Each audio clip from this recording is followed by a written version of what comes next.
Hey, what's up? It's Andrew here with AS Movies and Games. Today I am not joined by anyone. I know, it's a little bit sad, but this isn't the first episode I've done on my own, so I figured why not? I was actually sitting around thinking about what I wanted to do this week, because basically we were temporarily on hiatus for a while, and now we're kind of back to doing weekly updates on the website at arcticsunburn.com. And so we've featured a lot of stuff from the Dog Pound, and I think we're going to continue to do that. But I was just trying to figure out, do I want to write a blog post? Do I want to put a drawing together? Or do I just want to get in front of a mic and talk? And obviously, now you know which I decided to do. But we've seen the traffic on the website actually increase from month to month to month pretty consistently from about March. So I just want to send out a huge thanks to everybody out there that's checking out the site. That is huge, and that's really awesome. I hope that trend continues, and if it does, even though we're not necessarily doing quite as many updates as we used to, if we still continue to see that traffic, we're definitely going to dedicate ourselves to bringing you the content that obviously you're enjoying. But on that note, do let us know what kind of stuff you've been finding on the site that you like. You can just go to the contact page and use the contact forms to get in touch with us, and that way we kind of get an idea of what sort of stuff you're liking, what you're not, and what you're kind of lukewarm about. And once we know that, we can just make more stuff that you do want and you do like, right? So obviously, being all about entertainment, we're going to cover the stuff that we know, and we're going to cover the stuff that we've either watched or played lately. And for me, I think you've maybe seen this even reflected in the blog posts that I've put together, that I've probably watched more movies than I have played games. Games are kind of a huger time sink, I feel like. When it comes to movies, I might have one lazy day every couple of weeks where I can sit down and watch 3 or 4 or 5. Even that I'm finding to be not the best habit, but the occasional movie kind of helps, get a few laughs, enjoy myself. So anyway, I do want to talk about a few things that I have been playing and also been watching lately.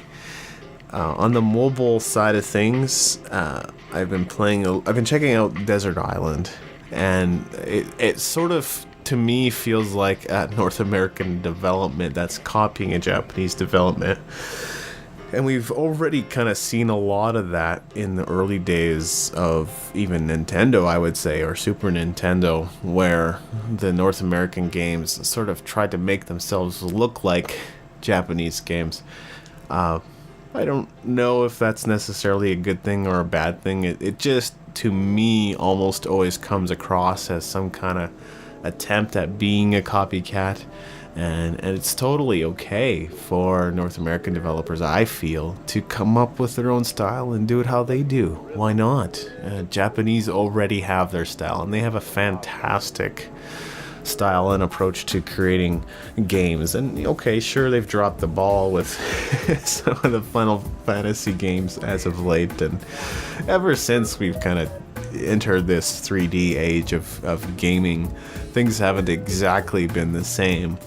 But I think I've said this before, it's about playability. Like, how fun is the game? It matters more than how awesome it looks. Don't get me wrong, I like pretty graphics as much as the next guy, and in some cases it might create for an immersive experience, but there are a lot of times when it doesn't necessarily add anything or contribute anything to the game, and it just as well it might as well be like a 2D game or something that is still appealing, but doesn't necessarily require all these 3D rendered graphics that we've been seeing.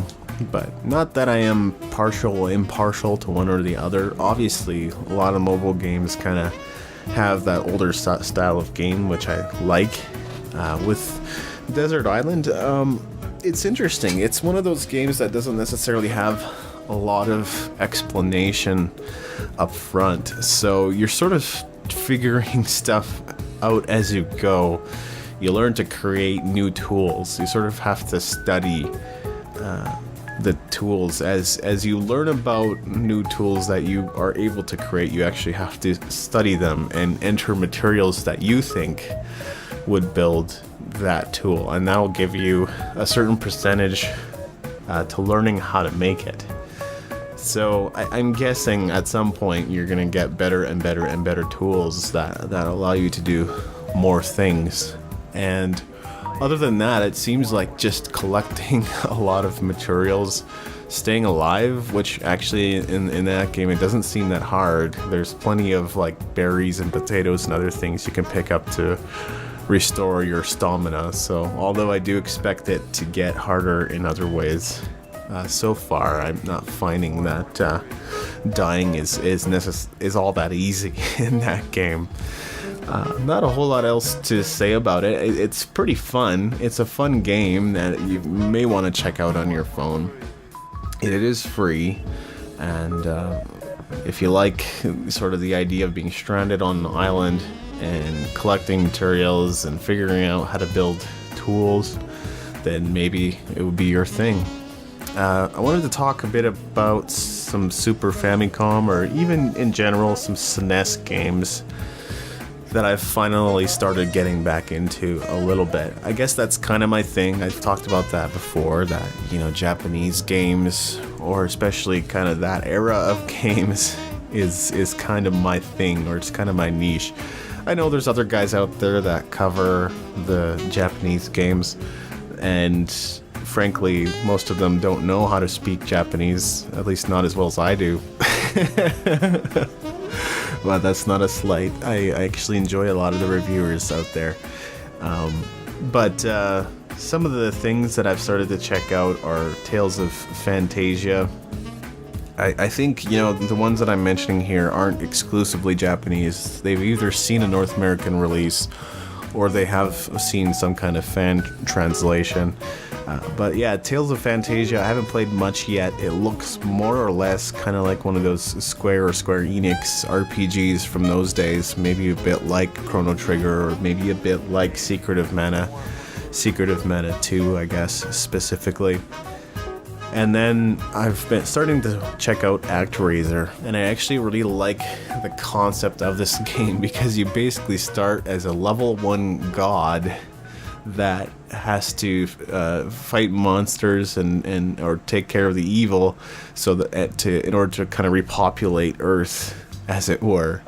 So on the one hand, it's sort of like this Castlevania style game where instead of a whip, you have a sword and you wear armor, and you fight through enemies in a stage you could definitely imagine seeing in Castlevania, and fight a boss at the end. And then so once those enemies are kind of cleared out, you can begin to repopulate that specific area of the map.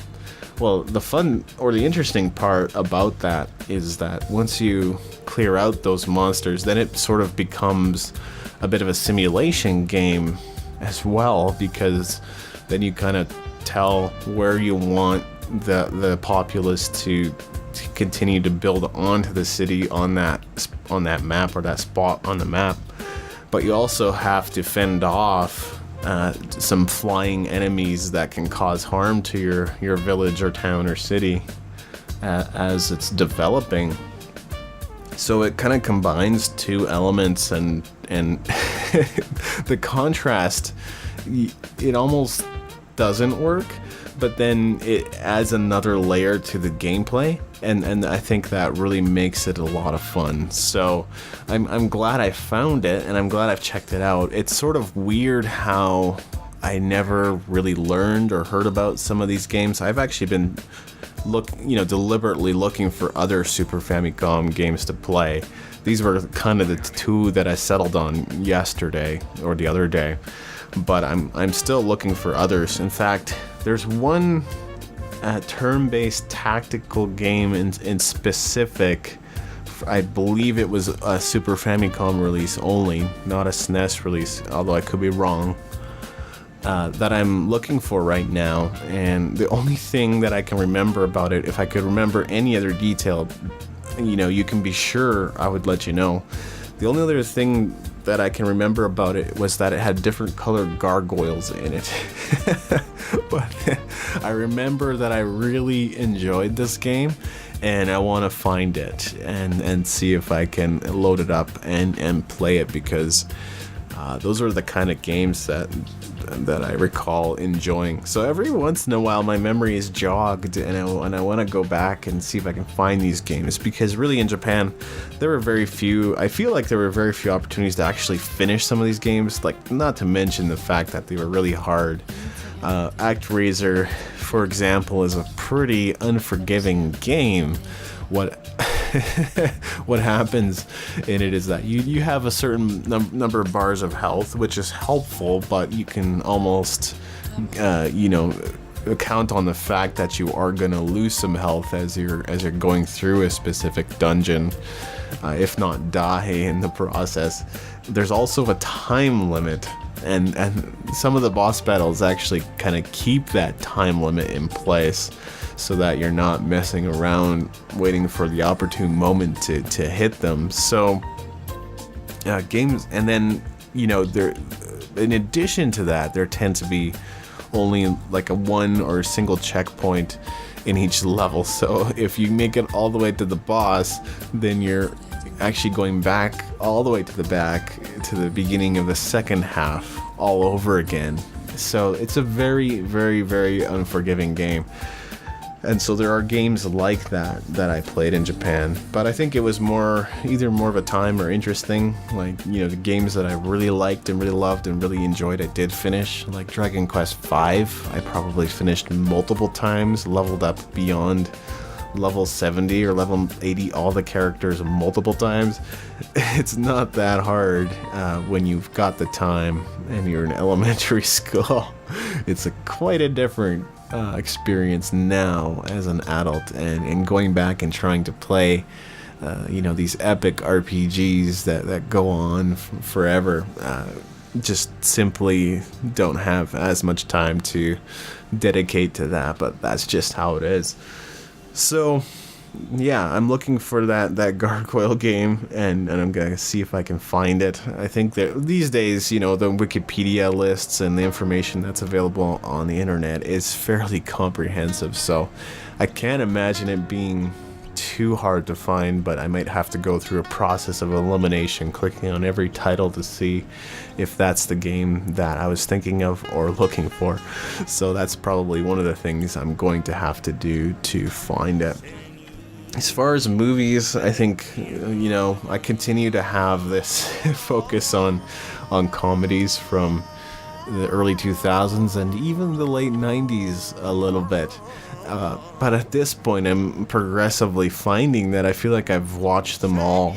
And that isn't to say that, these are Hollywood movies, right? I don't think if we were to start to get into the foreign films or independent films, there's no way I've seen them all, but and really there's no way I've seen all of the Hollywood ones too, but I'm beginning to feel like I have. But more recently I watched Can't Hardly Wait, and I think I've seen it before, so it's almost, I've rewatched Can't Hardly Wait, and this is a movie from 1998. It's a good movie. It has a 6.5 rating on IMDb, which I guess is about right. But if you were to go back and watch it now, it's really kind of, it started the template for the home party movie, if you get my meaning there. Like, if you were to host home party or fraternity party and you were to base an entire movie around it, this is basically what you would get. You would get Can't Hardly Wait.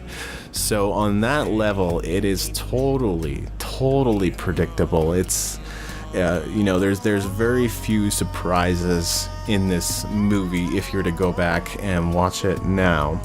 Features a lot of young actors and young actresses that are pretty recognizable at this point. Jennifer Love Hewitt and Jamie Presley and Seth Green and people like that. So it's interesting to see how, you know, these actors and these actresses are really young in this movie. And so you kind of get a sense of where they started and where they came from. And so it's not a bad movie. It's just, frankly, it's the only one that I can kind of remember right now. I know I've watched several other comedy films, because again, I guess that's kind of my thing. If I'm tired out over on the weekend and I want to just lounge for a little bit, that's usually what I put on. It's some kind of movie that's gonna get me to laugh a bit. Another movie that I watched not too long ago is Rushmore. I think I mentioned the Grand Budapest Hotel in another podcast episode recently. So it's the same director, I guess, Wes Anderson. So it's a pretty good movie. And the one thing is, you can't really imagine kids talking the way they do in this movie. They're almost too eloquent, too mature, too thought out. But that it still makes for a really entertaining and interesting movie, you know. In essence, you know, it's a younger kid who's over involved in a variety of different activities in school, and then he falls in love with one of the teachers. So, you know, that's not really going to work out, but, you know, him as a character does grow and develop and change from the start of the movie to the end of the movie, and that's really the I guess the point of this film. So worth checking out. It's a gooder. So I have a lot on my list to do today still, and it's Friday, so usually by now I've completed a large number of tasks on my to-do list, and but I've still got lots to go even after I finish this show, so I'm gonna wrap it up for this time. But next time we'll probably see you with another fantastic guest, which might be the Dog Pound. We'll see. It might be another guest though, you never know. So until next time, thanks again, guys. Keep checking back at AS Movies and Games or ArcticSunburn.com for future updates.